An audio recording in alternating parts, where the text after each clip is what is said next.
الحمدللہ رب العالمین والصلاة والسلام علی رسولہ الامین ومن تبعہم بإحسان الی یوم الدین اما بعد۔ ہم آغاز میں شروع میں پڑھ چکے ہیں کہ توحید کی تین قسمیں ہیں۔ کون کون سی؟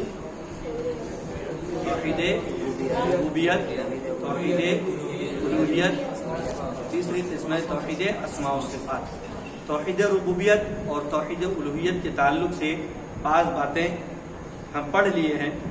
آج توحید کی تیسری قسم توحید اسماء و صفات کے تعلق سے کچھ باتیں پڑھیں گے۔ کہتے ہیں توحید اسماء و صفات مقصد، یعنی اس توحید کا مقصد، اہمیت، کیا اہمیت ہے اس کی، اور فائدے، کیا فائدے ہیں اس کے۔ چنانچہ کہتے ہیں توحید اسماء و صفات سے مراد کیا ہے؟ توحید اسماء و صفات سے مراد کیا ہے، کیا مطلب ہے اس کا؟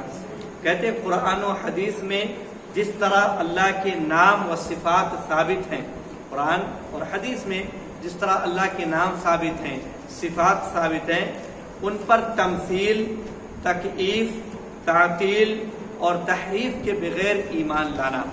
تمثیل، تعطیل، تکییف اور تحریف، ان کا تفصیلی معنی ابھی نیچے آ رہا ہے۔ تو کہتے ہیں ان کے بغیر ایمان لانا کہ اللہ کے اسماء ہیں، اللہ کی صفات ہیں، تو اسی بات کو توحید اسماء و صفات کہتے ہیں۔ اسی بات کو توحید اسماء و صفات کہتے ہیں۔ چنانچہ تمثیل کے بغیر ایمان لانا ہے۔ تمثیل کسے کہتے ہیں؟ کہتے ہیں اللہ کو یا اللہ کی کسی بھی صفت کو بالکل مخلوق کی طرح سمجھنا تمثیل ہے۔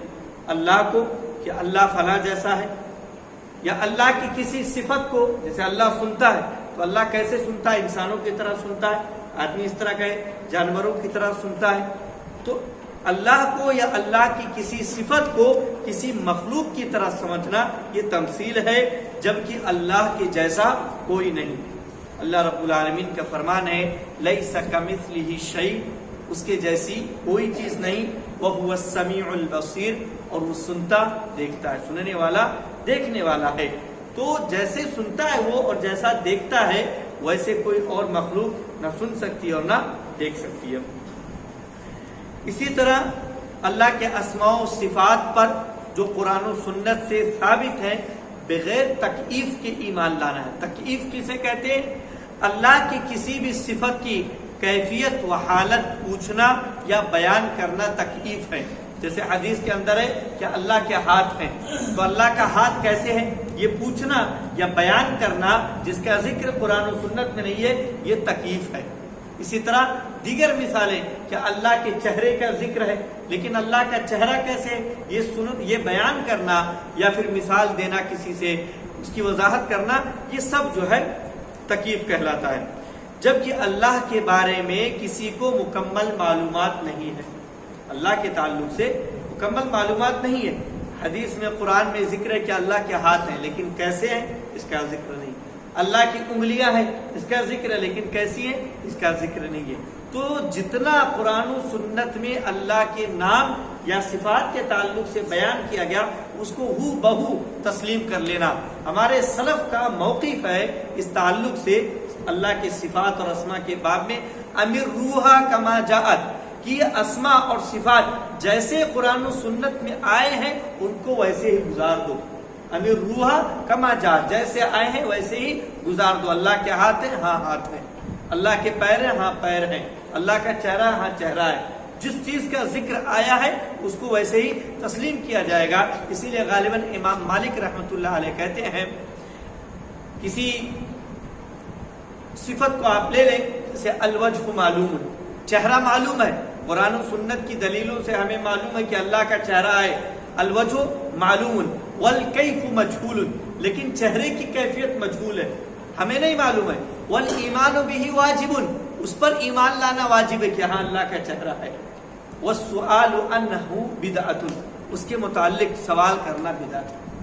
کیسا ہے یہ سب سوالات کرنا، یہ بدعت ہے۔ تو اسی کو تکییف کہتے ہیں۔ کیا کیفیت صفات کی مطلقاً نفی کی جائے گی؟ یعنی اللہ کا چہرہ کیسا ہے اس کی مطلق نفی کی جائے گی؟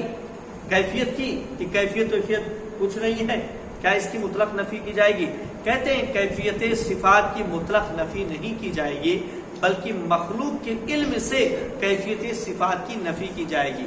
ہمیں نہیں معلوم، مخلوق کو نہیں معلوم، کیفیت کچھ نہ کچھ ہے لیکن ہمیں نہیں معلوم۔ مطلق نفی نہیں کی جائے گی کہ اللہ کے چہرے کی کوئی کیفیت نہیں یا اللہ کے صفات کی کوئی کیفیت نہیں، مطلق نفی نہیں کی جائے گی، بلکہ نسبت کے اعتبار سے کہ مخلوق کو علم نہیں اس کا، مخلوق کو اس کا علم نہیں۔ اسی طریقے سے اللہ کے اسماء و صفات پر ایمان لانا ہے بغیر تعطیل کے۔ بغیر تعطیل، تعطیل کسے کہتے ہیں؟ تعطیل کہتے ہیں اللہ کے اسماء و صفات کا انکار کرنا۔ آدمی انکار کر دے، بہت سارے فرقے ایسے گزرے ہیں جنہوں نے اللہ کے اسماء و صفات کا انکار کر دیا سرے سے، کوئی صفت، جتنے صفات بیان کیے جاتے ہیں، نام بیان کیے جاتے ہیں، سب کا انہوں نے انکار کیا کہ بس یہ ایسے ہی ہے، ان کی حقیقت نہیں ہے، یا ان کو صحیح معنوں سے خالی قرار دینا، کہ جیسے اللہ کے لیے چہرے کا لفظ آیا الوجھ، اللہ کے لیے الید ہاتھ کا لفظ آیا، تو اس کا جو ہاتھ معنی ہوتا ہے، وجہ معنی چہرہ ہوتا ہے، تو اس کا وہ معنی نامراد لے کے کوئی اور معنی لیا جائے۔ جیسے بعض لوگ کہتے ہیں کہ اللہ کے ہاتھ کا معنی مراد یہ ہے، ید کا معنی ہے طاقت، طاقت، تو ہاتھ کا لفظ آیا، ید کا لفظ جو ہاتھ معنی ہے یہ نہیں کہتے، کہتے اس سے مراد طاقت ہے، تو جو صحیح معنی ہے اس سے ہٹا دینا، یہ بھی تعطیل ہے۔ یا تو سرے سے انکار کر دینا کہ ید وہ بس مثال کے لیے ذکر کیا اللہ نے، رحمت کا ذکر اللہ نے مثال کے لیے کیا ہے، اس طریقے سے کہنا، یا پھر جو صحیح معنی ہے وہ غلط معنی اس کو بیان کرنا۔ اور اللہ نے تحریف کی وجہ سے یہود کی برائی بیان کی، قرآن کریم کی کئی آیتوں میں اس بات کا ذکر ہے کہ انہوں نے تحریف کی، اللہ نے ان کی مذمت کی ہے۔ کہتے ہیں توحید اسماء و صفات کی اہمیت بیان کیجیے۔ اسی طرح ایک سوال چھوٹ گیا، تحریف کا معنی بیان کیجیے۔ ہمیں اللہ کے اسماء و صفات پر ایمان لانا ہے بغیر تحریف کے۔ تحریف کیا ہے؟ کہتے ہیں اسماء و صفات کے الفاظ یا معنوں میں تبدیلی کرنا تحریف ہے۔ الفاظ میں تبدیلی کر دے یا پھر اس کے معنی میں تبدیلی کر دے، یہ بھی تحریف ہے، اور اللہ نے تحریف کی وجہ سے یہود کی برائی بیان کی ہے۔ اوپر جو تعطیل کی بات گزری کہ اسماء و صفات کا یا تو انکار کر دینا یا صحیح معنوں سے خالی قرار دینا، خالی اس کا یہ معنی ہی نہیں ہے، خالی قرار دینا یعنی صرف بطور مثال ہے، اس کا حقیقی معنی نہیں۔ دوسرا معنی میں نے بیان کیا وہ بات غلط ہو گئی، اس میں یہ کہنا کہ حقیقی معنی یہ نہیں ہے، یعنی صرف بطور مثال ہے، اس کا کوئی معنی نہیں ہے، الید بطور مثال اس کا معنی نہیں ہے۔ اور کہتے ہیں جبکہ اللہ کا کلام اور رسول اللہ صلی اللہ علیہ وسلم کی احادیث بے معنی نہیں ہے، اللہ نے بیان کیا الوجہ الید، تو بے معنی کیوں ہے؟ تو یہ عربی زبان ہے، معنی دار ہے، اس لیے ان کا معنی ہے۔ تحریف کسے کہتے ہیں؟ جس کے بغیر ہمیں ایمان لانا ہے، وہ یہ کہ اللہ کے اسماء و صفات کے الفاظ یا معنوں میں تبدیلی کرنا تحریف ہے، کہ الید معنی تو ہاتھ ہوتا ہے لیکن ہم الید معنی طاقت بتلائیں، الوجہ معنی چہرہ ہوتا ہے لیکن ہم الوجہ معنی کوئی اور معنی مراد لیں، جیسا کہ آج کل عام ہے، کہتے ہیں کہ رضا، اللہ کی رضا، اللہ کی رضا۔ تو اس طریقے سے اسی طرح حدیثوں میں الفاظ آتے ہیں والذی نفسی بیدی، اس ذات کی قسم جس کے ہاتھ میں میری جان ہے۔ تو آپ کتابوں میں دیکھیں گے، خاص طور پر پرانی کتابوں میں، یا آج بھی بہت سارے افراد بولتے ہیں اس کے ترجمے میں کہ اس ذات کی قسم جس کے قبضے قدرت میں میری جان ہے، قبضے قدرت میں میری جان ہے۔ تو ید کا ترجمہ انہوں نے قدرت سے کیا، قدرت سے، طاقت سے، تو یہ معنوی تحریف ہو جائے، یا پھر الفاظ ہی کو بدل دینا، یہ بھی تحریف ہے، اور اللہ نے تحریف کی وجہ سے یہود کی برائی بیان کی ہے۔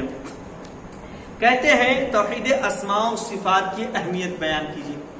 یہ جو توحید اسماء و صفات ہے کہ جو اللہ کے اسماء اور جو صفات ہیں وہ صرف اللہ کے لیے خاص ہیں، جو معنی ہے، جو شاعر جس شان میں وہ مراد ہے وہ صرف اللہ ہی کے شاعر نشان ہے، کسی اور کے لیے نہیں۔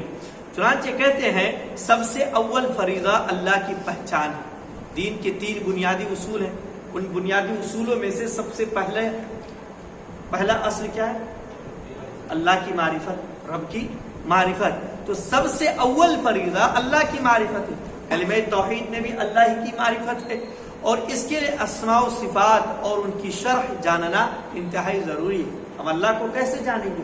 اللہ کے جو اسما ہیں، جو اللہ کی صفات ہیں، جب ان کو جانیں گے، ان کے معانی کو جانیں گے، تب ہم اللہ کی معرفت حاصل کر پائیں گے۔ تو اس وجہ سے ان کا جاننا انتہائی ضروری ہے، جس سے ہم سمجھ سکتے ہیں کہ توحید اسماء و صفات کی اہمیت کس قدر ہے۔ یہ اللہ رب العالمین کی معرفت کی قبیل سے ہے۔ کہتے ہیں توحید اسماء و صفات کے چند فائدے بیان کیجیے۔ کہتے ہیں توحید اسماء و صفات یعنی اللہ کی صحیح پہچان، صحیح معرفت، صحیح علم اللہ کی محبت کا سبب ہے۔ اگر ہم اللہ کو صحیح طور پر پہچانیں گے تو اللہ سے محبت کریں گے۔ جب اللہ کی رحمت کا علم ہوگا کہ اللہ کتنا رحیم ہے تو اللہ سے ہماری محبت میں اضافہ ہوگا، اس کی رحمت کا علم ہوگا، اس کی مغفرت کا علم ہوگا، اور اس کی دیگر صفات رزاقیت کا علم ہوگا کہ گناہوں کے باوجود اللہ رب العالمین سب کو رزق دے رہا ہے۔ تو اس طریقے سے اللہ رب العالمین کی محبت کا سبب بنتے ہیں یہ اسماء و صفات کا جاننا۔